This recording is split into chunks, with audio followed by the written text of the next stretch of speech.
Hi everyone, this video is going to help you make your test corrections. You can skip over or fast forward through the sections where you've already gotten the answer correct, and you need to watch the sections that you got wrong. Make sure you are completing your correction sheet using full sentences, complete sentences, and that you're answering all parts of your correction sheet. Let's start with number 1. Number 1 is a parallelogram. The side lengths of the parallelogram are labeled. So we're trying to find the area of this parallelogram right here. We're looking for the area and the perimeter. To find the area of a parallelogram, we're going to multiply the base times the height, just like in a rectangle, length times width, base times height. The area of this parallelogram should be, you need to figure that one out on your own. To find the perimeter, the way you find the perimeter is to count the distance around the rim or the edge of the shape. So this side is 6 inches, this side is 5 inches, this side is 6 inches, and this side is 5 inches. If you were to walk all the way around the edge of the shape, what would the perimeter be? Again, to find the area, you're going to do base times height. To find the perimeter, you're going to add all the sides.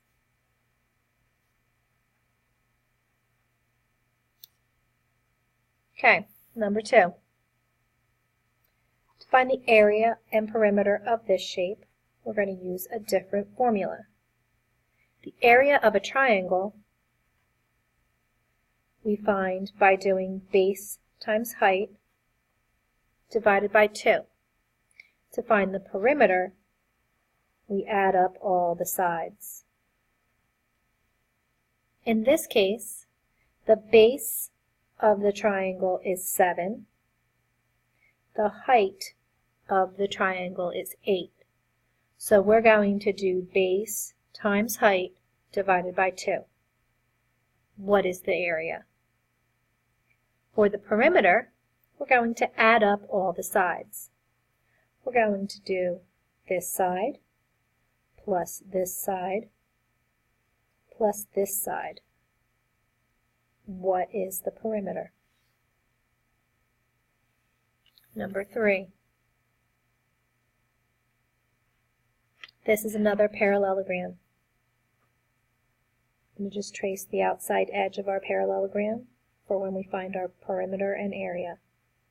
Again, we're looking for the area and the perimeter of our parallelogram. Just like in number 1, to find the area, we're going to do base times height. The base of the parallelogram is 8. The height of the parallelogram is 9. What is the area? To find the perimeter, we're going to add up all the edges,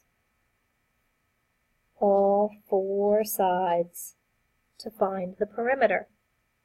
What is the perimeter? This last figure is a composite shape. To find the area of a to find the area of a composite shape, we need to decompose it into smaller shapes that we can find the area for. I'm going to decompose this shape into smaller units.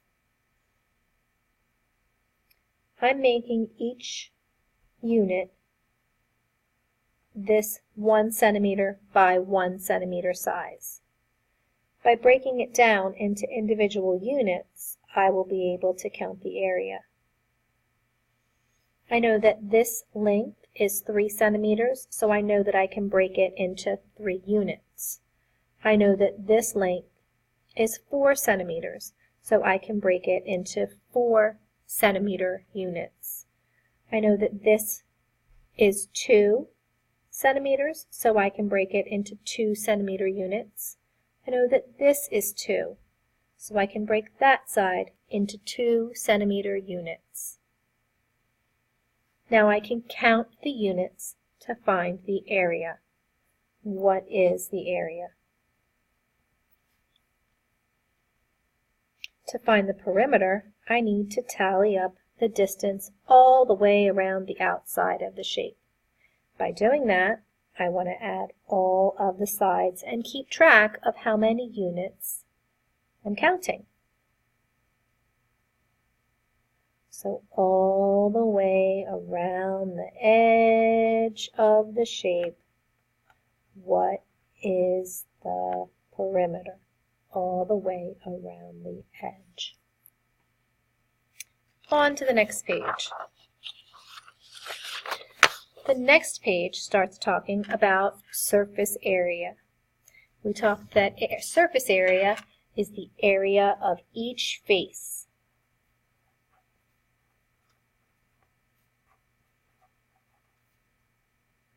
These shapes are nets.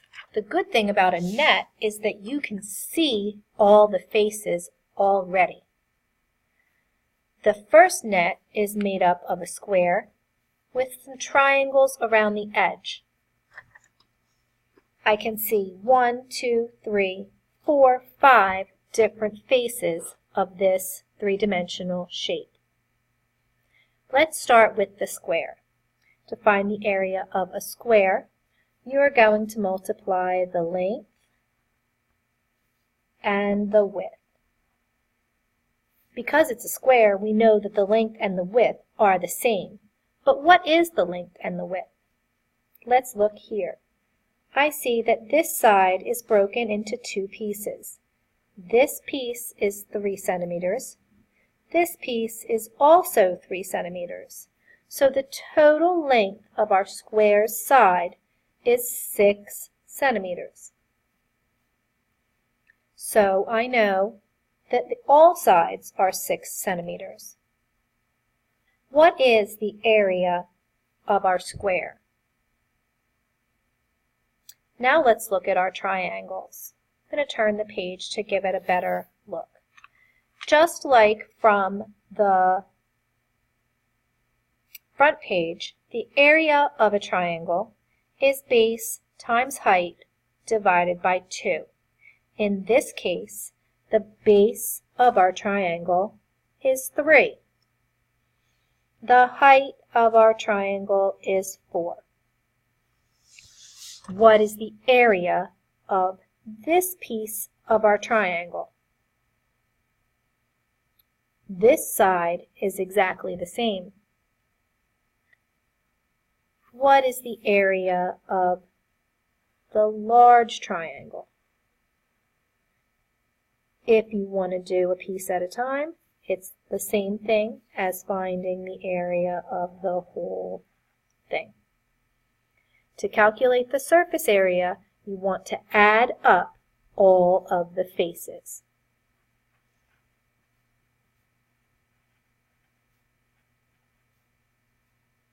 You want to add the area of all the faces.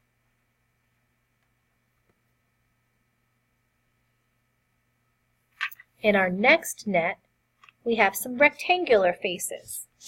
To find the area of these faces, we're going to find the area of 1, 2, 3, 4, 5, 6 different faces.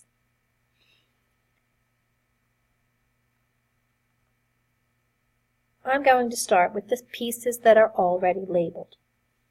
I know that this rectangle has a length and width of 3 and 6. What is the area of that rectangle? I know that this rectangle has a length and width of 3 and 6. What is the area of this rectangle?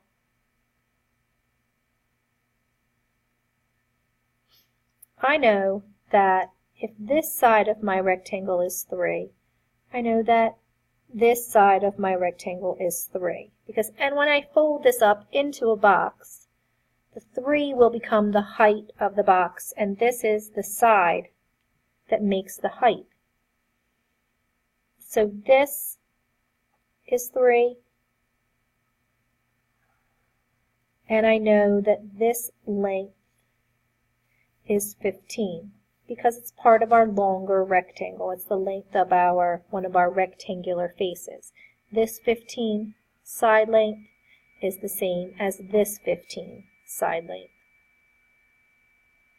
What is the area of this long, skinny box? What is the area of this long, skinny box? They should both be the same.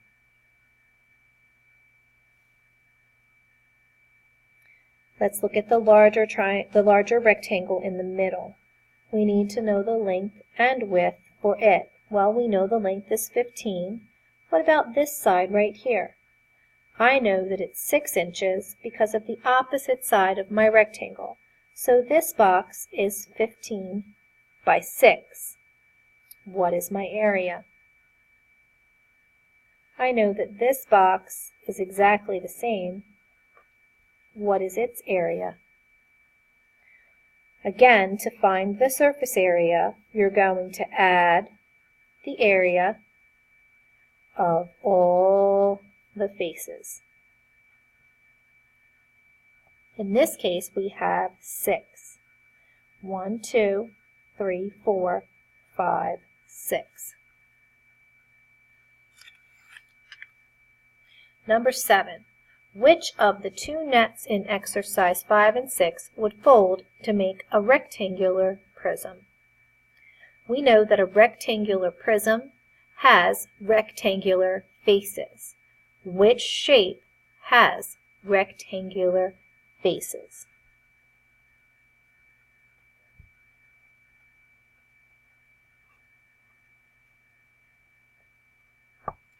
Which net from the ones above have all rectangular faces?